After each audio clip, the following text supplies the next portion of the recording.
All right, so we're here at, what's the name of the spa? Victorian Garden Spa and Healing Arts Studio. Awesome. And we're in Caledon East, and I'm about to get assessed for a personalized card for the Seqex machine that I am using.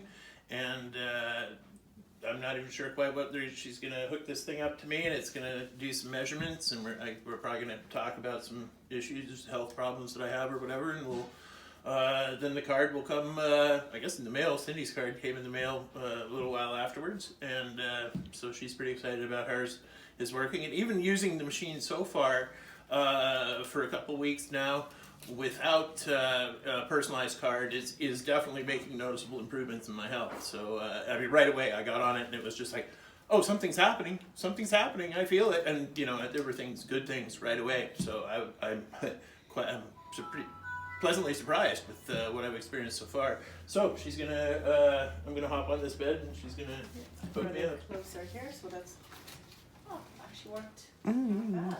Yeah. And we've been doing all kinds of FQ related stuff today. We went and checked some motorhomes for a road trip, and we met with a collection of very influential pharmacists. They actually took us out to lunch and said that they would like to meet with us again.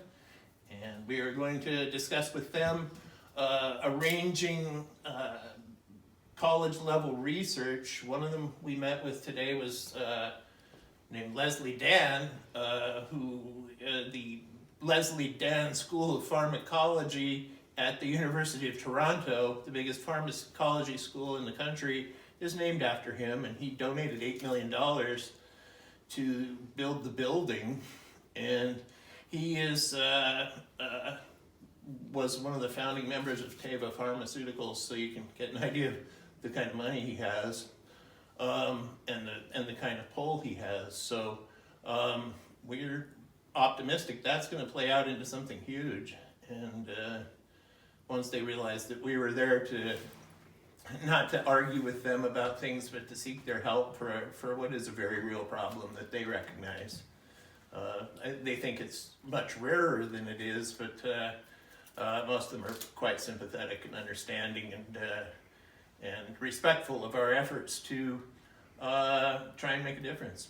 You know, they know that we're not making big bucks doing what we do or whatever, and that they were, and that we're there just trying to get their help. And so they've been willing to talk to us, and that went well.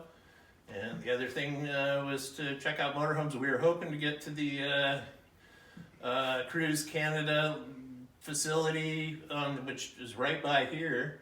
But traffic was terrible and we didn't get there in time to actually speak to anyone, but we did figure out where it's at, and we're able to look at the different motorhomes, and we could see that there's like a medium one or a large one that they rent, and the large one comes on the E450 platform, whereas the smaller two come on the E350 platform. And that means that it's on a much beefier suspension, and it's got a much more powerful motor. And so even though it's bigger, it might actually get better gas mileage. The V10 Triton motor is awesome. So yeah, we had a great productive day, and now I'm going to find out what this is all about. And then we also spoke today. Oh, it's been one of those crazy busy days where we've been scrambling from one thing to the next. We also spoke to an attorney in British Columbia who is well into a class action lawsuit that they're seeking to add people to. And he's also representing, apparently it sounds like he's representing all the provinces other than Quebec against these Bayer and Johnson & Johnson, or Janssen Pharmaceuticals, the subsidiary that sold Levaquin. And that they would be plaintiffs in the lawsuit alongside us against Bayer and Johnson & Johnson. It would be pretty nice. That would be, rather than fighting the government tooth and nail to prove your case or whatever, we would be the provinces. And that would be, they sort of be representing me, because I'm uniquely floxed in the U.S., but then I came back to Canada for the medical care and the social assistance that is just that they're. I had to fight hard for it, but you know, they're taking care of me a lot better than people get taken care of in the U.S. I get my health care and medicine, and you know, they're still bought into the Western medicine paradigm and far too trusting of the bogus research proving that their drugs are safe and whatever. But